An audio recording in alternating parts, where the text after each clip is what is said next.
it is a polysubstance phenomenon. It's several phenomena mixed together. So starting here with just overall death rates, the green line is what we're all concerned about, 10 years ago, even 6 years ago. Commonly prescribed opioids, oxy, pill mills, et cetera, et cetera. This was the whole, when I started on this work, was sort of the tail end of this, the opioid epidemic. That term was being used. And we saw deaths, the red line is any opioid deaths, start to kind of peak around 2009, 2010 and come down a little bit. Then people talk about sort of the second wave. Heroin starts to pick up because oxy's not as smokable.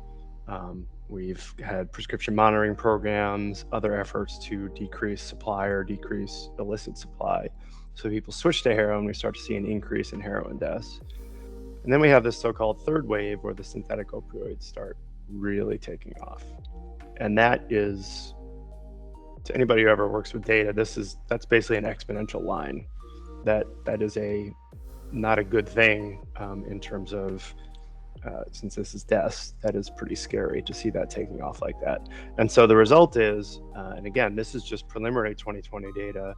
If anything, these numbers will probably go up once I have the finalized data. But that is just a huge increase year over year.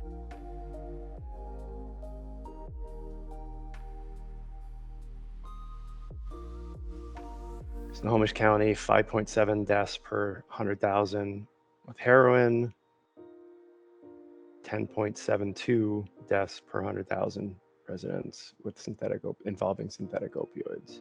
This is deaths involving synthetic opioids, basically divided by residents times 100,000. So that's your common, just a gross rate. And the statewide rate is 5.52. So well above the statewide rate, basically second only to Yakima.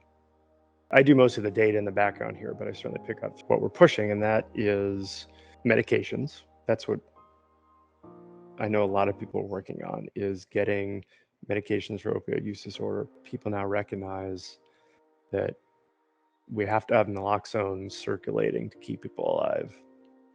If you provide safe supplies, you're building relationships. And I think that's a big part of getting people comfortable with coming into treatment, because you do hear about feeling like they're being lectured to rather than worked with. So you get a lot of resistance to treatment. So anything you can do to build up a trusting relationship so that when that person's ready, they can come to you and say, I need to stop, I need help.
I'm Linda Grant. I am the CEO at Evergreen Recovery Centers. And Evergreen Recovery Centers is a nonprofit corporation that's been serving Snohomish County since 1973. One of the things I wanted to report on is that our detox program, which has been in operation now for 4 years, and in those 4 years, we've seen over 3,500 people. And a good 20% of them have gone on into treatment and recovery. People come through our doors, they have multiple needs, and often getting someone to go to another facility, whether it's to a mental health facility or to a physical health facility, is not as easy as it might seem. So in order to give them the very best care, we often see that it would be to the advantage of the client to be served in one place, and often it is in the place where they are, and that may be our detox program, or it may be our LEAD program, which reaches people on the streets who are homeless, and the police have identified them for having needs. So we are aiming in our new project to address those issues along with the issues of our clients that are established in treatment, who have always, because they're low income, have transportation challenges, time challenges, and so we are bringing services to them in our Linwood outpatient office so that when they come in for the outpatient treatment group, they can go on over and visit with the primary healthcare provider or visit to have some psych med adjustment. The most common drugs are fentanyl, methamphetamine, and increasingly we're seeing cocaine. The perception of the opioid crisis is the young teenage or young adult person, and we have to expand our thinking on how we address that. About 70% of the opioid overdose deaths are people who are over age 30. The work that we do in our detox is both to serve the person with withdrawal management, but also to address their long-term needs, including medications. And we see about 800 to 900 people a year coming through with an emergent situation, or they're preparing to go to residential treatment. And we provide a whole host of other services there. We're trying to fill gaps in the system and make sure that when somebody comes in our door, that they get the very best opportunity for recovery. I am Michelle Rutherford. I am a psychiatric nurse practitioner. I work for Evergreen Recovery Centers, and I've been there about 4 years now. I have about 10 years of substance use disorder history working with patients. We've been asked to talk about some of the trends we've seen now and during COVID. Fentanyl is the primary opiate being used. You know, it used to be the rumor around for our patients was that you could never die from smoking an opiate, but now people are dying from smoking fentanyl. Nationally, there has been about a 20 to 30% increase for overdose deaths in the 12-month period between, I believe it was April 2020 to April 2021. We see all different ages, we see all different ethnicities and races, and people from different socioeconomic levels as well. It's really hard to decide, to pick who may have a substance use disorder. I'm Andrew Czukowski. I'm a naturopathic primary care physician, licensed acupuncturist, and registered nurse. I have about a 5-year history in substance use disorder treatment as a nurse on an inpatient setting. I am now taking over the role of a primary care provider in the Evergreen Recovery Center's Health Services Department, as well as doing consultations in the inpatient centers. Normally, our patients would get services from either a primary care provider or they might get it from the ED or an urgent care. But oftentimes when they go to the primary care provider, they have 5-10 minutes.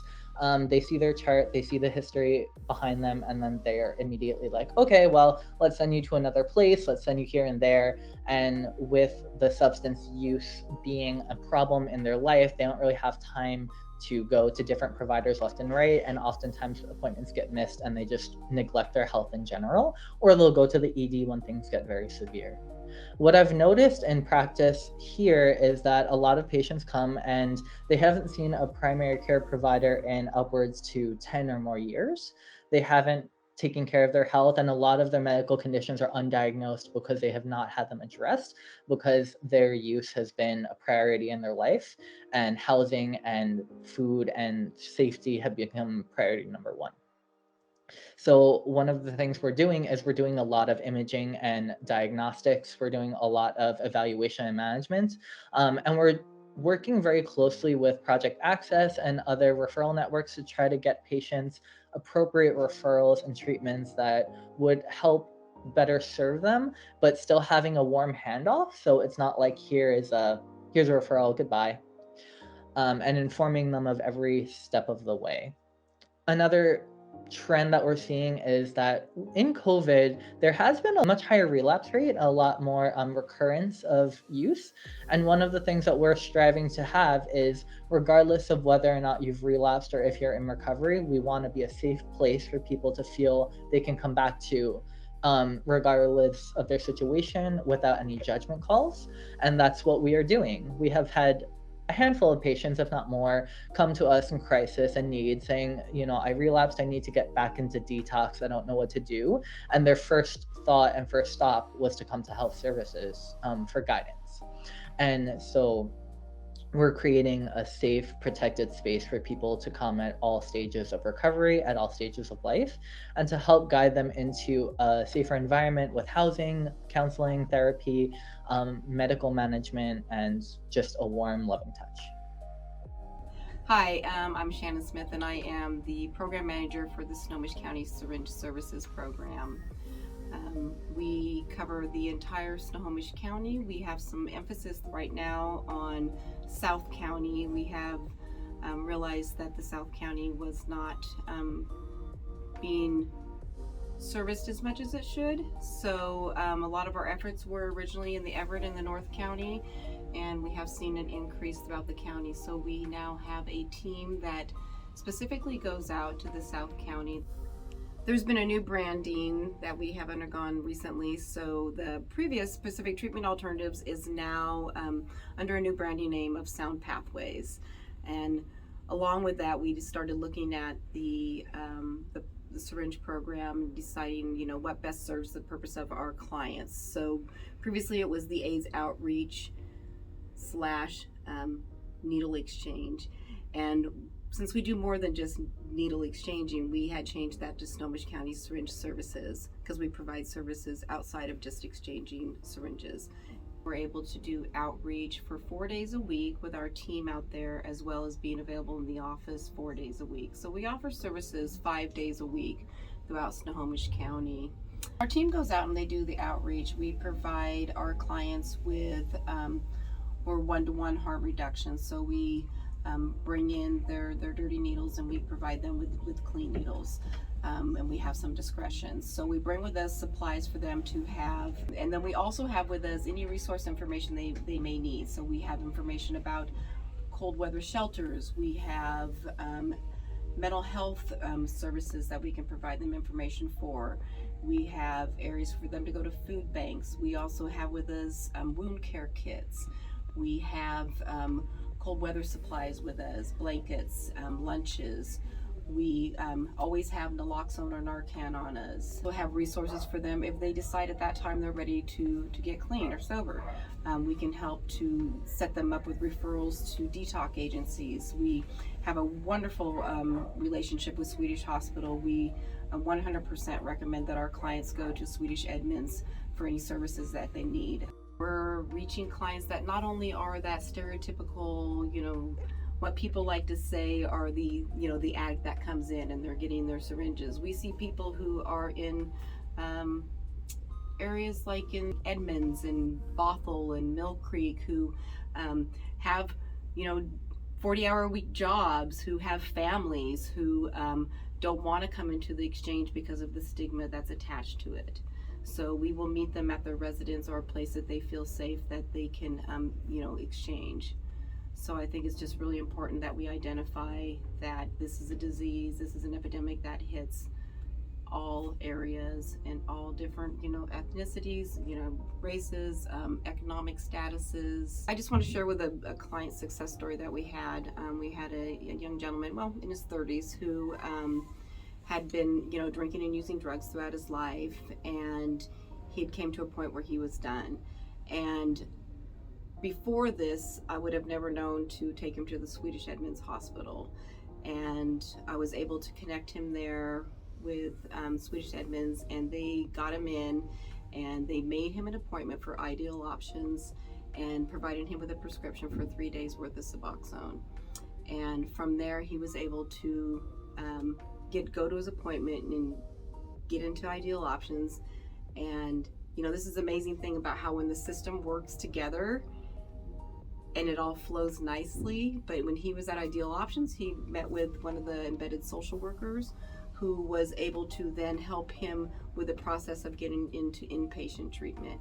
And then he got into the inpatient treatment, and then he was able to get into a clean and sober house. And he's been there now, and he's got like 4 months clean and sober. If he had not had somebody there who made that appointment for Ideal Options, who got him that prescription for Suboxone, he would have walked out that door and probably never moved forward. And this is how the collaboration with our agencies in this community make things work. Knowing that when you walk out of there, you're going to see somebody on the other side who's going to be there to help you. To not do it for you, but to do it with you. We have a mom who was coming in on a regular basis, and she would be asking for some naloxone, and she'd probably come in like every other week, and so she had expressed to us that the reason I keep coming back in and getting naloxone is that I hope that someday my son will be alive when he's ready to get clean and sober, but if he's not alive, he will never have that opportunity. We're here to say, here's what you need right now, and then when you need this, we're here as well. And if that doesn't work, you come back, because we're still going to be here, and eventually, hopefully then they'll get the opportunity to get. For us to be out in the community is more important than ever now, and not just to provide them a service with bringing them some syringes or bringing them the clean supplies, but to meet people where they're at so that we can help them to stay healthy and stay safe, so when they're ready to get clean and sober, that we're available and they're alive to do so. Being able to get the naloxone and the Narcan out there. We got people who have some serious wounds that if they don't get them taken care of, they're not going to be able to be here. So it's really important for us to stay out there in the community, and I'm finding more so now how much more important that is, especially with the stigma of coming in here.